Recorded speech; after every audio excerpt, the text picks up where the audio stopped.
Hello and welcome to WriterSpeak, a program dedicated to the written word and those who produce it. I'm your host, Jeane Slone.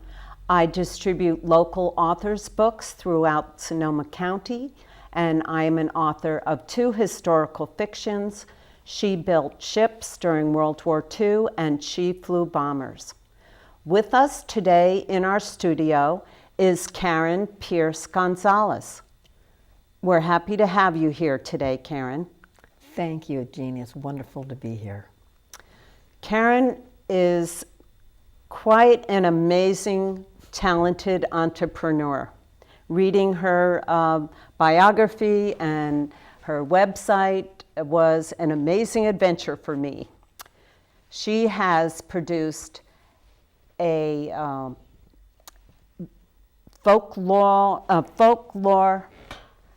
book titled Black Pepper Visions and an ebook titled Love Potions, Lotions, and Love. I love this title, Black Pepper Visions. It really sparks the imagination. Yes, exactly. Tell us how many stories are in this lovely little book here? Black Pepper Vision is a compilation of 16 original folktale food stories with recipes and food lore. So this is what you mean by original, the subtitle is Original Folk Tales and Stories You Can Eat. Yeah, exactly. That is exactly what I mean. Folk tales are tales of the folk, and these are tales that I created. So they are original folk tales using folklore motifs to create the stories. So for example, a chef, a broken heart, a long-awaited romance, all of these are folklore motifs that you can fold in to make a folk tale. That's what I've done with this book. Amazing. About how many stories are in this book? There are a total of 16 stories in this collection. I found it very delightful. It was nice to read short stories that you could just read a whole story while you're enjoying a meal. Yes, and that's the idea of a folk tale. They're not long, they're not lengthy or cumbersome. What is one of your favorite recipes that you printed in the book? Boy, there are so many of them, but I would have to say the biscotti recipe, and it's based on the Sephardic tradition of making biscotti. Most people think of biscotti as the Italian elongated cookie. The Sephardic biscotti is a round cookie that ends are smashed together and it's baked and becomes a whole cookie. That's my favorite recipe because it was my grandmother's recipe for biscotti. And how did you dream up writing this cute little collection? It began with one story, as most collections do. One story was Tortilla Woman, that was the first story, and that spun off into another story, and then another story. So I started pulling on family recipes and food lore, and the collection just kept growing. How can people make up their own food stories? If you have a recipe or a food tradition or a food custom that's been in your family, you simply write about it. Many people start with a laundry list approach, just sentence after sentence after sentence about the custom, the tradition, or the food. Fill it in, add the recipe, any information you can, and you've got a food lore story. It's a great combination to have a story with a food recipe. It's the first book I've ever seen that is like your book. It seems extremely original to me. It's about the magic realism of food. Food is a very significant part of any culture. It's part of our survival. So we have a lot of belief, rules, and traditions about what to eat, when to eat, and how to eat the foods that we serve. So it's magic realism is food that takes on supernatural qualities. For example, homeopathic medicine would be a great example. There are certain remedies that take on a quality that can heal you. Well, food has the same potential to make you a better person. And where is your book available for a person to purchase it? It's available at all the Copperfields here in Sonoma County. It's also available on Amazon and at Barnes & Noble. And is it also available on your website? Yes, you can purchase it through the website as well, www.folkheartpress.com. Wonderful. Well, this anthology that you produced, Love, Potions, Lotions, and Lore, when I read it, I thought, this is an amazing undertaking. Yes. How many countries are represented in this anthology? A total of 4 countries, 20 contributors, and there are approximately 18 different pieces in this collection, including art as well as poetry, short stories, and essays. This is only available in ebook form? That is correct. That is correct. I would really like to hear one of the stories in Love, Potions, Lotions, and Lore. That would be really fun for our audience to hear one of the stories. Thank you. I would love to share with you. What I'm going to share with you is an artist. Her name is Sarah Bell. She's here in Sonoma County, and she does silk screen and watercolor, and she created an image for the book. And here's what she had to say about love, because the book is about different expressions of love, how it's experienced by different people around the world. I have been learning to redefine love. Our culture uses the word for everything from liking our phone to a Facebook post to the deep emotion that connects us to each other. The longer I live, the more I see love as a choice to connect with someone and to remain so. It's not the earth-shaking emotion portrayed in film. It's not a description of how we feel about an object. And it is the quiet day-to-day giving of the self to someone or something. That is love. That's very lovely. Yes. I know nice. You probably worked really hard to make sure this ebook was out before Valentine's Day, it seems. I did. I began the project early January, and my thoughts were I would ask a few authors who have books out to provide excerpts on the topic of love. And the project grew, and next thing I know, I'm hearing from other authors and artists around the world who want to participate. So it began as a February love book, but love comes in many forms and lasts forever. So the book is timeless. What inspired you to gather these pieces and put them in an ebook? I wanted to produce something that was a gift to others, and that was extraordinarily affordable, and that would further the love many of us have for reading and for writing. So the book was intended to be a gift, and everyone contributed with that framework in mind, and so it's a compilation of generosity. I read in the ebook that all the proceeds from it go to a organization. How did that come about?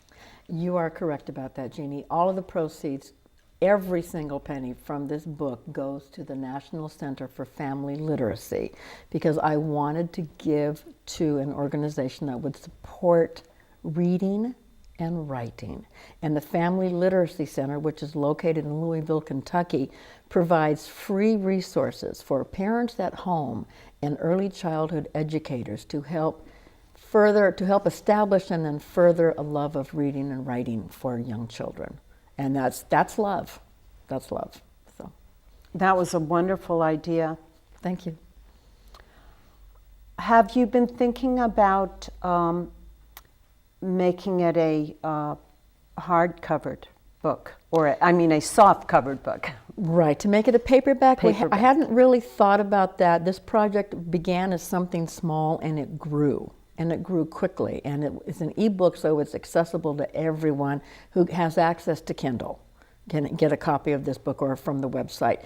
I hadn't thought about it. I suspect next year will be edition number 2, and it will be larger, in terms of more contributors, and that will probably be paperback and or ebook option. But I just want to leave this one in its original form this time. Now, I know you call it pieces. Can you explain what you mean by that? That there's not just stories in there. That is correct. By pieces, I mean there are contributions from artists, poets, authors, essayists, spiritual teachers. So each is a piece of work, a piece of writing, or a piece of art that has writing attached to it. That's what I mean by piece.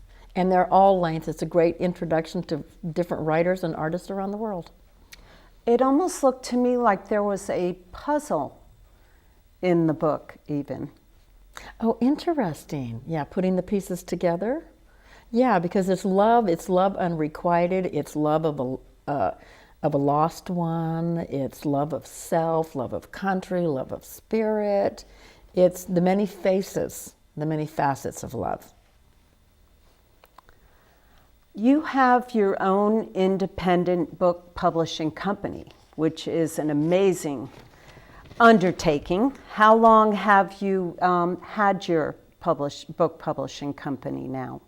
Folkheart Press was established in 2007, so we're actually in our 6th year, and we have 9 books to date. I was wondering how many you had. Yes. 5 are paperback and 4 are ebook.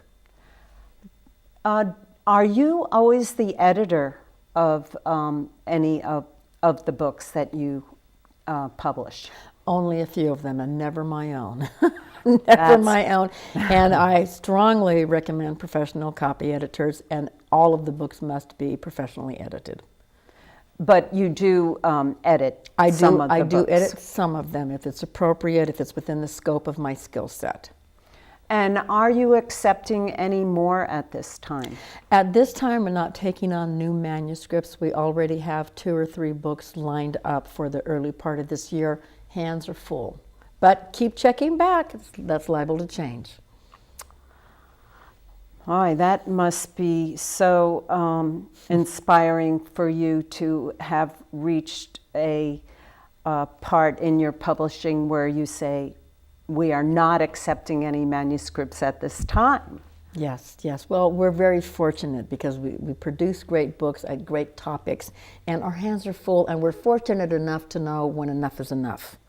So we don't want to overdo. Now, when you say we, how many people are you talking about in your book publishing business?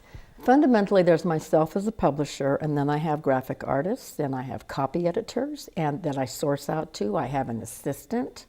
A lot depends on the project in terms of who the we is. Sometimes the author's involved in some of the promotion, sometimes not.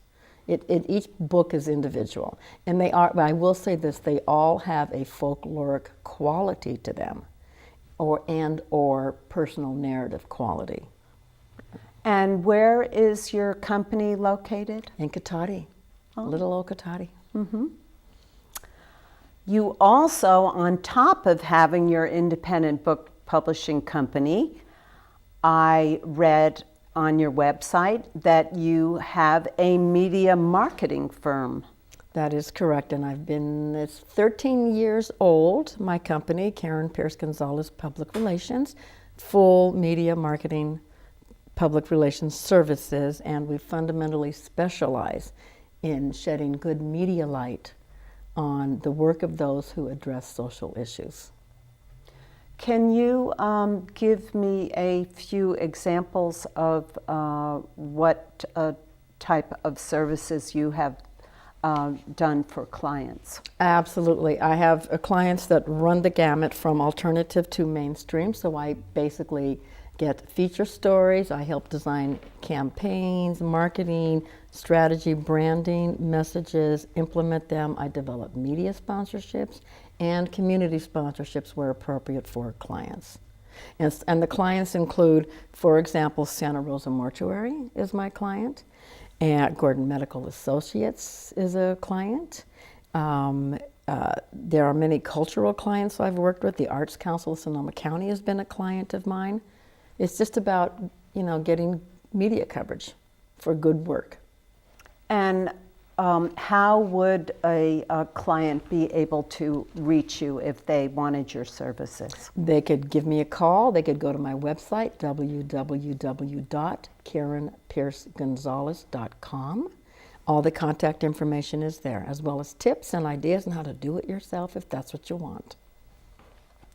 Do you have plans to produce another soft cover paperback? In the near future, I might. I mean, right now I have 3 ebooks on the burner. One is fascinating. There's a man in Florida who spent his career as a professional cleaner. So he's writing a book for me about the folklore of cleaning. Folklore of kitchens, folklore of bathrooms, his own cleaning solution recipes, his own stories about being a cleaner, being a professional cleaner. Books like that right now I have on the works. I don't have any paperbacks right now on the table. I have about 3 more ebooks. Then maybe we'll look at paperbacks again. Now you wrote Black Pepper Visions. That's your own personal book. Do you have plans to write another book? At this time, I don't. I'm working on a couple novels right now as well. So I don't know that I'll write another food story book. But I do want to note this particular book, what's nice about it is it was vetted and approved for the Hurricane Sandy Library Relief Project. So copies of the book have been sent to the library system in New York City. And they're going to be put on the shelves there because a lot of the library resources were destroyed in the hurricane. So I'm delighted that this book was approved for the project. So it's going to be there. So I'm just busy doing that, working on a couple novels, writing some more short stories. Books are like stories for me. They tell me when they're ready. And I just wait and listen. And right now I don't have any more of my own scheduled. Karen, could you read us a short part in your folklore book, Black Pepper Visions? I'd be delighted to do that, Jeannie. I'd like to read you a brief excerpt from the one of my more favorite stories called Petita Marita. Wonderful. And she is a woman who fishes from the sea, and she takes only what the sea gives. She doesn't take what does not belong to her.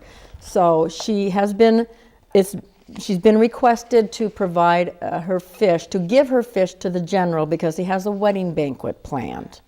Okay, and he has a wedding banquet planned to marry a very wealthy woman. He wants her dowry because that's the only way he can continue to fund his army, which keeps him in power. So Petita Marita has prepared for him a fish dish, the recipe's in the book, in which she's added a very special spice. So here's where it takes off. She thought of the fish dish she had prepared. It would be served on silver trays with cold boiled potatoes and cooked corn. Petita Marita was sure the bride's family, who liked the bride, were from the northern part of the country and would find the dish delicious. But the general, she mused.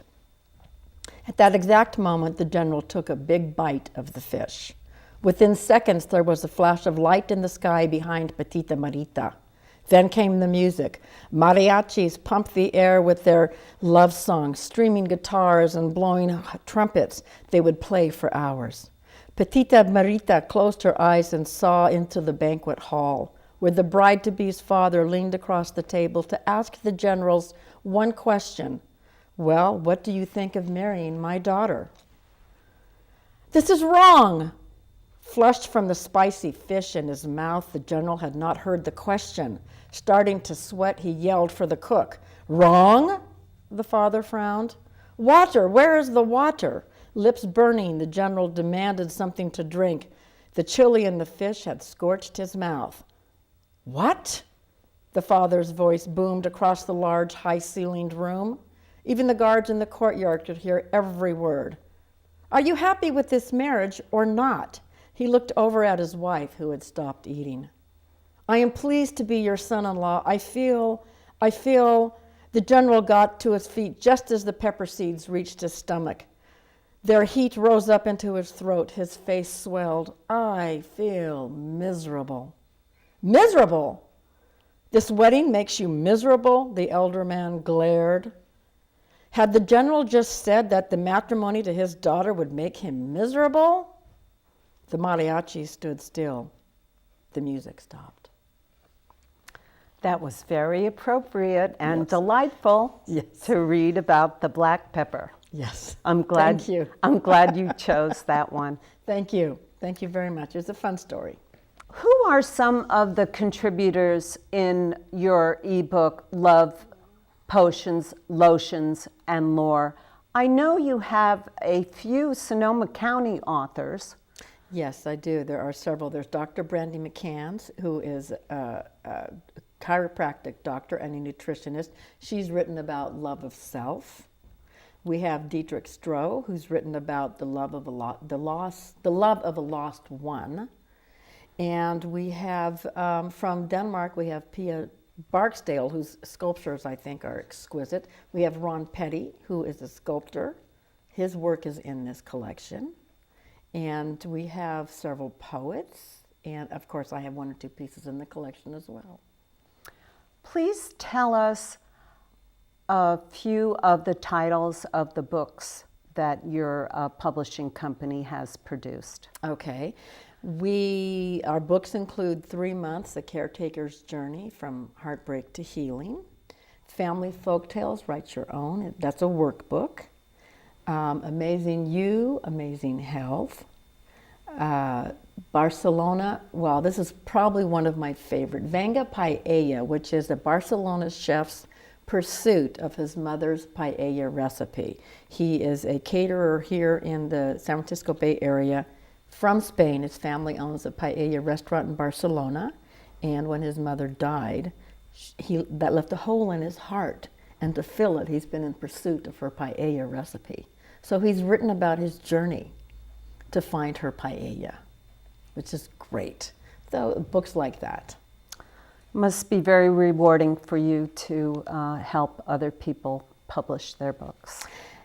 It really is, I think, more than that. It's so creative that we all get lost in the creativity of it. The stories, people's life journeys, the joy de vivre of what they've done. Another book is Moose Mash that was written by a woman who's 86 years old. It's a collection, a lifelong collection of her short stories. She now has Alzheimer's, and her daughters produced her, put this manuscript together for me. How so that she would fortunate. have a book while she was still alive, because she can't do that herself anymore. Karen, you are an amazing entrepreneur and are very inspiring for authors. I am so happy to have had you on WriterSpeak today. I appreciate having had the opportunity. Thank you so much, Jeannie. I would like to thank our sponsors, the Sonoma County Gazette, and see you next time on WriterSpeak. And keep writing.